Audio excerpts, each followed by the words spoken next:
Please, help me. They're beating my mama. They won't stop hitting her. Please help me. They're beating my mama. They won't stop hitting. Her pink lace dress was trembling as she gripped the stranger's heavy, tattooed arm. The colorful beads in her braids clicked together as she looked up, her voice cracking with pure terror. The music in the VIP lounge cut instantly. Expensive wine glasses froze in midair. Every hardened criminal in the room held their breath. But the man she had chosen to interrupt wasn't just a businessman. He was Lee Tae-min, the emperor of the Korean syndicate, and a man who hadn't shown mercy or a smile in 5 years. And what the emperor did next didn't just break the rules of the underworld. It left everyone witnessing it absolutely speechless. You need to stay until the end, because the transformation of this cold-hearted monster will shock you to the core. Before we dive in, don't forget to like this video.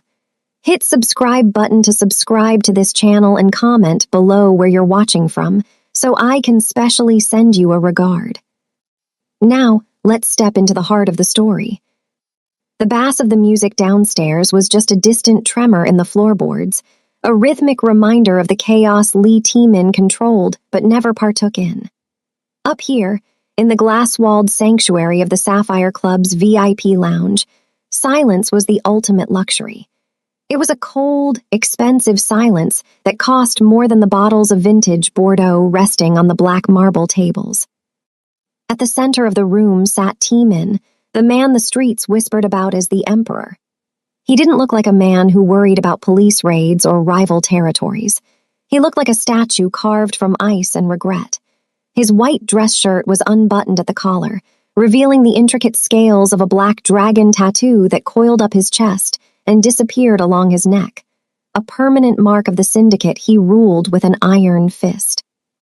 Gold rings glinted under the dim recessed lighting as he swirled his wine, his dark eyes fixed on nothing in particular, yet missing absolutely nothing. To the men and women in sharp business suits sitting around him, Tae-min was a force of nature to be feared. He was the architect of the city's underworld, a man who had consolidated power through calculated ruthlessness. They knew the stories. They knew that 5 years ago, Tae-min had been different, a man who laughed, who had a family. But that man died the same day his daughter did. The Lee Tae-min who remained was a ghost in a Gucci suit, a man who had surgically removed his own heart to ensure it could never be broken again. Tonight was business as usual, the weekly briefing. His lieutenants spoke in hushed, reverent tones, outlining profits and territories. Tae-min listened without expression, his face a perfect mask of indifference. He didn't need to shout to command attention. His silence was heavy enough to crush a man's confidence. In this room, you didn't speak unless spoken to, and you certainly didn't bring up the past. Sentiment in Tae-min's world was a liability. It was the crack in the armor, where the knife always found its way in. The air in the lounge was thick with cigarette smoke and tension. Every person at the table was walking on eggshells, terrified of triggering the dragon. They thought they understood the rules of this world: power, fear, and absolute control.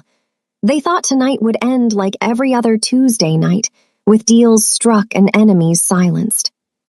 But the universe has a way of laughing at the plans of powerful men, and the fortress Tae-min had built to keep the world out was about to be breached by the one thing he couldn't defend against.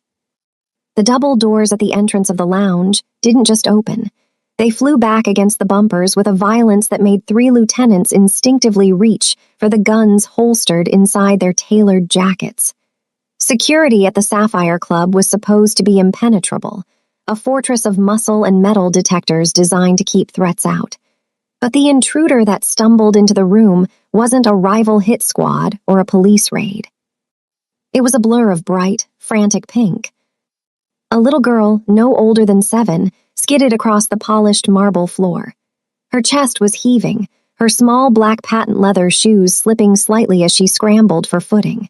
She looked like she had been dropped from another planet, one of playgrounds and sunshine, straight into this dark, smoke-filled purgatory. Her pink lace dress was torn at the hem, and her beaded braids swung wildly around a face slick with sweat and tears. "Hey, stop!" A bodyguard bellowed, his massive frame lunging to intercept her.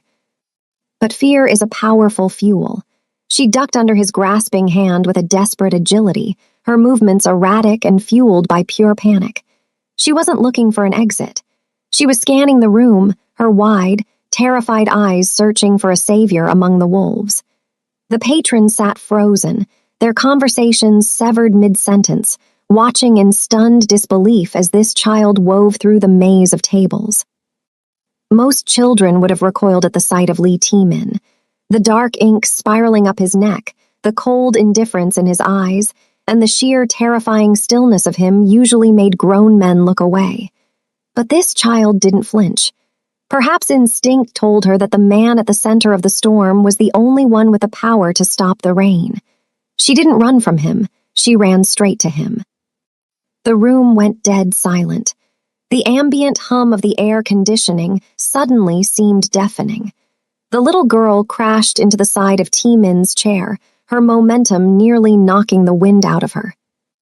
Her hands, tiny and trembling, clamped onto T-Min's forearm. Her fingers dug into the ink of the dragon on his skin, gripping his flesh as if it were the only solid thing left in her world. She gasped for air, a sob tearing through her throat that sounded far too heavy for her small body. "Please," she cried out, her voice cracking and echoing off the glass walls. "You have to help. They're beating my mama. They won't stop." The silence in the room was shattered by the heavy tread of the head of security, a brute named Marcus, who rushed forward with a scowl etched into his face. In T-Min's world, unauthorized contact was a death sentence, and a stranger touching the Emperor was a failure of the highest order. Marcus reached out, his massive hand closing around the girl's shoulder to yank her away. "Get off him," Marcus snarled, his voice low and dangerous. But T-Min didn't shake the child off. He didn't even blink.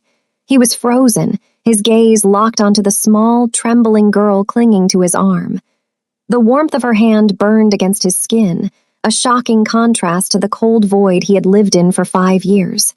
He looked down at her, really looked at her, and for a terrifying second the VIP lounge dissolved. He didn't see a stranger, he saw a ghost. The pink lace of her dress blurred into the memory of a similar dress, one he had bought for a birthday party that never happened. The terror in Jada's wide, dark eyes mirrored the nightmare that replayed behind his eyelids every time he tried to sleep. It was the same look of absolute helplessness, the same plea for safety from a world too cruel for something so small. His daughter, Minjai, would have been this age now. She would have had braids like this. She would have looked at him with this same desperate trust. The ice that encased Lee T-Min's heart didn't melt. It cracked with the force of a gunshot. "Boss, I'll handle this," Marcus said, tightening his grip on Jada's shoulder. The little girl let out a sharp cry of pain, shrinking away from the guard. That sound was the catalyst. T-Min's hand shot out, grabbing Marcus's wrist with a speed and force that made the large man gasp. The grip was iron, punishing, and absolute. "Let her go," T-Min said. His voice was barely a whisper, but it carried a violence that made the air in the room drop 10 degrees. Marcus released her instantly, stepping back with wide eyes. "Boss." T-Min ignored him. He turned his attention back to Jada. He slowly lowered himself from his chair, crouching down until he was eye level with her. The movement was fluid, but heavy with purpose. The terrifying emperor of the underworld was kneeling on the floor of a nightclub, oblivious to the shocked stares of his lieutenants. He reached out, his tattooed fingers hesitating for a fraction of a second before gently brushing a stray tear from her cheek. "You said they are hurting your mother," he stated, his voice devoid of its usual chill. "Where?" Jada sniffled, pointing a shaking finger toward the exit, toward the harsh reality of the streets outside. "The shop. The bad men with the red bandanas, please." T-Min stood up. The decision had been made in the space of a heartbeat. He buttoned his suit jacket, his face hardening into a mask of deadly resolve. The grief was still there, but now it had a target. "Get the cars," he commanded, walking toward the door without looking back. "And bring the doctor." The city streets became a blur of neon streaks and rain-slicked asphalt as the convoy tore through the district. 3 armored black sedans moved in a tight, aggressive formation, parting the late-night traffic like the prow of an icebreaker. They ignored red lights and speed limits, the laws of the road dissolving in the face of the Emperor's urgency. Inside the lead vehicle, the atmosphere was suffocatingly tense. Jada sat perched on the edge of the hand-stitched leather seat, her feet barely touching the plush floor mats. She looked incredibly small against the vast, dark interior of the luxury car, her pink dress a stark anomaly in a world of charcoal suits and gunmetal. She was trembling, her hands gripping the seatbelt strap across her chest as the car took a sharp corner, the tires groaning against the pavement. Beside her, Lee T-Min was a statue of controlled violence.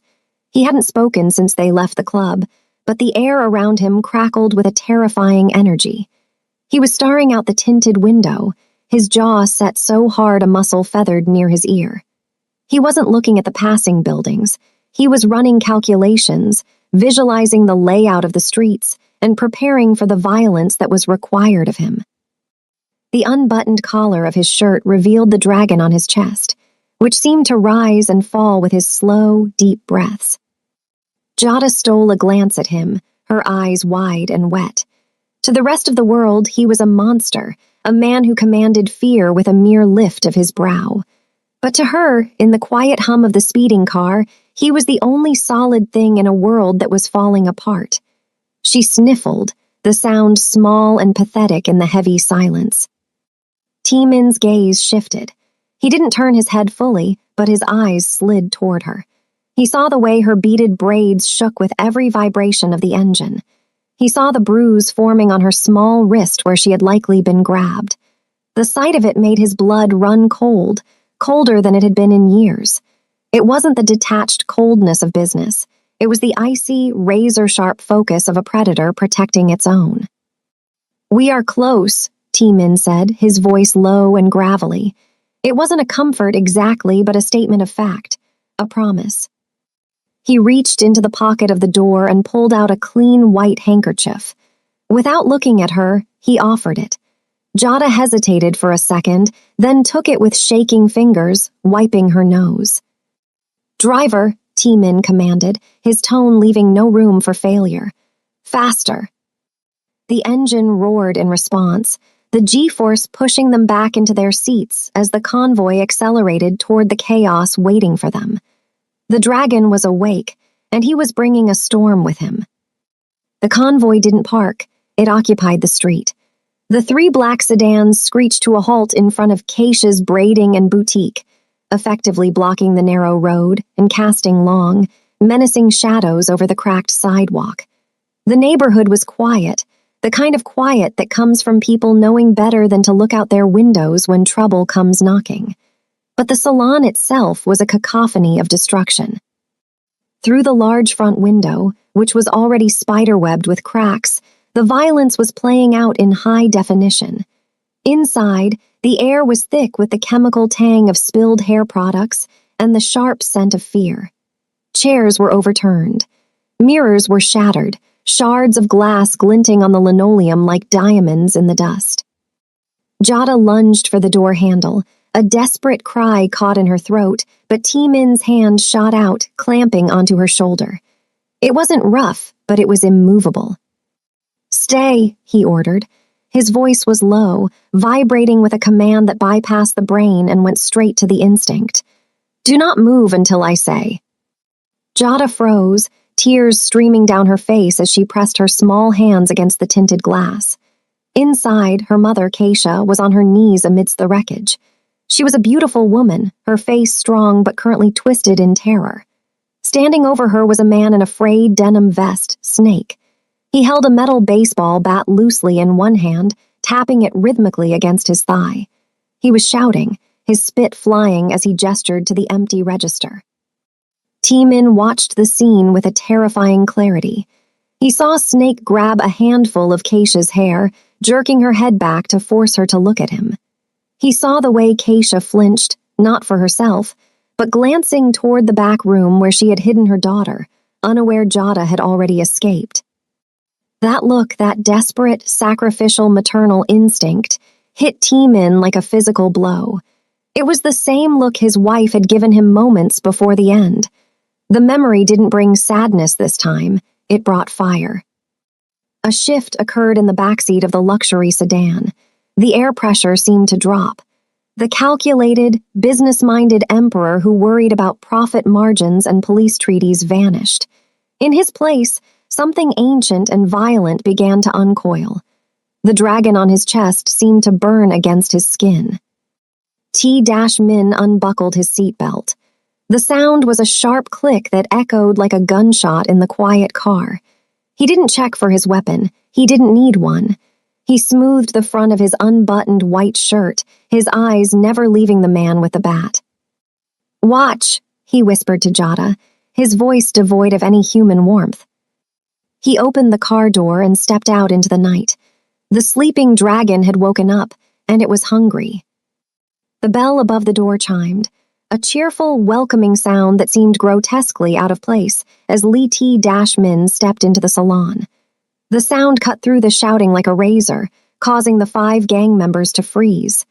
Snake, the leader, turned slowly, the metal baseball bat resting lazily on his shoulder. He looked T-Min up and down, taking in the expensive white shirt and the gold watch, and sneered. "Lost, rich boy," Snake taunted, spitting on the floor near Keisha trembling legs. "Appointments only." T-Min didn't speak. He didn't even blink. He simply reached behind him and turned the deadbolt on the glass door. The loud click echoed in the small room, final and absolute. It wasn't to keep them out, it was to lock them in. Outside, the massive bodyguard who had driven the lead car stepped directly in front of Jada window. Jada tried to peer around him, her small hands pressing against the glass, but the man's broad suit jacket became a wall of black wool. "Eyes on me, little one," he said through the glass, his voice muffled but firm. "This part isn't for you." Inside, the violence exploded with terrifying speed. One of Snake's lackeys lunged first, pulling a switchblade. T-Min didn't retreat. He stepped into the space, his movement a blur of kinetic energy. He caught the man's wrist, twisting it with a sickening crack that dropped the attacker to his knees, before delivering a precise, devastating kick to the chest that sent him flying into a styling chair. The room erupted. Snake swung the bat, aiming for T-Min's head. T-Min ducked under the arc of the weapon with the grace of a dancer, the wind of the swing ruffling his hair. He rose and drove his elbow into Snake's ribs, the impact sounding like a gunshot. Snake gasped, dropping the bat as the air left his lungs, but T-Min wasn't finished. This was no longer business. This was personal. He moved through the remaining men like water, fluid and unstoppable. He slammed one face first into a mirror, the glass shattering into 1,000 diamonds around them. Another tried to run, but T-Min caught him by the collar, hurling him effortlessly over the shampoo station.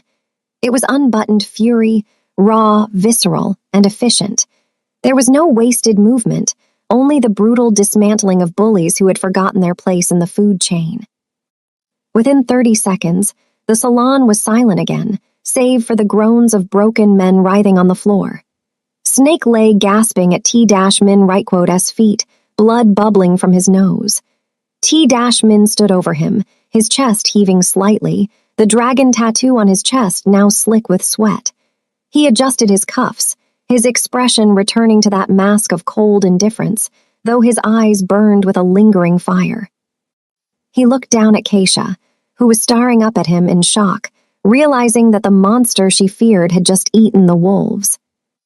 The silence that followed the violence was heavier than the noise. The only sounds in the wrecked salon were the jagged breaths of the unconscious men on the floor and the soft, terrified weeping of Keisha. Lee T-Min didn't look at the bodies he had dismantled. To him, they were no longer threats. They were refuse, obstacles that had been removed with necessary prejudice. He reached into his pocket and retrieved his phone, his knuckles slightly bruised but his hand steady. He didn't dial 911. The police asked questions, T-Min dealt in solutions. He pressed a single speed dial number. Dr. Choi, T-Min said, his voice flat and devoid of adrenaline. I have a code white at the corner of 4th and Main. Trauma kit. 2 minutes. He hung up before an answer could be given. Keisha was pressing a towel to a cut on her forehead, staring at him with wide, trembling eyes. She looked from the tattooed dragon on his chest to the heap of groaning gang members. Who are you? She stammered, shrinking back as he stepped toward her. T-Min stopped, giving her space. He buttoned his cuffs, hiding the ink, effectively putting the monster back in its cage. I am the man your daughter found, he said simply. Before Keisha could process this, the front door rattled. The massive bodyguard outside unlocked it, and a blur of pink rushed in. Mama. Jada hit her mother's chest like a collision, burying her face in Keisha Wright's neck. The woman crumpled, wrapping her arms around her child, rocking back and forth in the broken glass. T-Min watched them, his expression unreadable, though a phantom ache throbbed in his chest. It was a scene he had played out in his dreams 1,000 times, a reunion he never got to have. Less than 90 seconds later, the street outside was bathed in the white glow of headlights. A matte black van, unmarked and sleek, screeched to a halt behind T-Min Wright's convoy. The side doors slid open, and 4 men in dark tactical scrubs poured out. They didn't look like paramedics. They looked like a special ops team armed with stethoscopes. They swept into the salon with practiced efficiency. No sirens, no radio chatter. 2 of them moved the unconscious gang members into a pile in the corner to clear the floor, while Dr. Choi, a sharp-eyed man with graying temples, knelt beside Keisha. Mr. Lee, the doctor nodded once at his boss before turning his attention to the woman. He opened a metallic case that looked more military than medical. Ma'am, I need you to look at this light. We're going to take care of that cut. You're in the best hands in the city. Keisha looked around, bewildered. She saw the expensive equipment, the respectful efficiency of the team, and the way everyone deferred to the silent man in the white shirt standing by the window. This wasn't emergency care. This was the kind of service reserved for presidents and kings. T-Min turned his back on the room, staring out at the dark street. He had brought violence to save them, but it was his resources, the empire he had built on blood, that would heal them. For the first time in 5 years, the power he wielded felt like something other than a burden. The midnight garage was less a mechanic shop and more a graveyard for stolen parts, a concrete box on the edge of the district where the street gang counted their crumpled bills. It was a place that smelled of oil and arrogance, a sanctuary for men who thought they owned the night. That illusion shattered the moment the steel bay door groaned upward, revealing Lee T-Min standing in the floodlight like a judgment from above. He didn't bring an army this time. He brought only 2 men and a distinct, terrifying calm. Inside, the gang's upper management, a man named Kingston and 3 of his lieutenants, scrambled from their poker table, hands drifting toward waistbands. But they stopped when they saw Snake, their best enforcer, dumped unceremoniously onto the concrete floor at their feet, battered and barely conscious. We can handle this like businessmen, Kingston stammered, his earlier bravado evaporating under T-Min's dead-eyed stare. Whatever that girl's mom owes you, we can double it. Cash. T-Min ignored him. He walked to the greasy workbench, cleared a space among the spark plugs, and placed a pristine, leather-bound notebook on the surface. He clicked a gold pen, the sound echoing in the silent garage. Medical bills for trauma and lacerations, 15,000, T-Min said, his voice soft, almost bored. He wrote the figure down in elegant script. Structural damage to commercial property, 8,000. Loss of business revenue, 5,000. He looked up, his eyes locking onto Kingston. Emotional distress to a minor? Incalculable. But let's call it 50,000 for the inconvenience. Kingston blinked, sweating. So, 78 grand. I don't have that kind of cash on hand, man, but give me a weekend. I don't want your money, T-Min interrupted, closing the notebook with a snap. Money is easy. Money you can steal. I want something more valuable. I want your time. T-Min stepped closer, the dragon tattoo peeking from his collar seeming to breathe with him. Starting tomorrow at dawn, your men will return to the salon. You will sweep the glass. You will paint the walls. You will install new fixtures. And you will do it while wearing uniforms I provide, under the supervision of my guards. Kingston laughed nervously, thinking it was a joke. You want us to play janitor. We run these streets. You ran these streets, T-Min corrected, his voice dropping to a whisper that carried more weight than a scream. He reached out and adjusted Kingston's collar, a gesture that was intimate and terrifying. Now you work for the neighborhood you tried to break. If a single paintbrush is out of place, or if I hear that one of your men even looked at that little girl wrong, the debt will be paid in blood instead of labor. He turned and walked away, leaving the notebook on the bench. It wasn't a negotiation, it was a sentence. The Emperor had spoken, and the wolves were now his workhorses. 3 months later, the bell above the door of Keisha's Crown and Glory chimed, but this time, the sound wasn't a warning. It was a melody in a symphony of laughter, blow dryers, and gossip. The jagged scar of the broken window had been replaced by pristine, reinforced glass that gleamed under the afternoon sun. The smell of fear and spilled chemicals was gone, replaced by the warm, sweet scents of shea butter and vanilla. The salon was packed. Women filled every chair, their conversations creating a vibrant hum of life that spilled out onto the sidewalk. But the moment the tall, broad-shouldered man in the charcoal suit stepped through the door, a hush fell over the room. It wasn't the terrified silence of the past, however. It was a respectful pause. The neighborhood knew who paid for the renovations. They knew whose shadow kept the streets safe at night. Lee T-Min removed his sunglasses, his eyes sweeping the room not for threats, but for familiar faces. He still carried himself with the dangerous grace of a jungle cat, the dragon tattoo hidden beneath a crisp Oxford shirt, but the tension in his jaw had loosened. "You're late, Mr. Lee," a small voice chirped from the back. Jada stood by the drying station, hands on her hips, looking every bit the manager she pretended to be. She wore a new dress, bright yellow like a daffodil, and her braids were fresh and intricate. Keisha looked up from a client, smiling, a genuine, radiant smile that reached her eyes. "Don't mind her," she laughed. "She's been checking the clock since noon." T-Min didn't smile, but the corner of his mouth twitched, a microscopic crack in the marble facade. He walked over to the empty styling chair Jada was patting emphatically. To the shock of the new customers, the terrifying emperor of the underworld sat down obediently, his massive frame looking almost comical in the salon chair. "My hair is fine," T-Min stated, his voice a low rumble. "It's boring," Jada corrected, climbing onto the stool behind him. "It needs flavor." For the next 10 minutes, the most dangerous man in the city sat perfectly still, while a 7-year-old girl combed through his slicked-back hair. His bodyguards, standing outside by the black sedan, watched through the window with bewildered expressions, but they knew better than to intervene. "Done," Jada announced triumphantly. T-Min leaned forward to look in the mirror. Staring back at him was the same hard face that had ordered hits and dismantled gangs.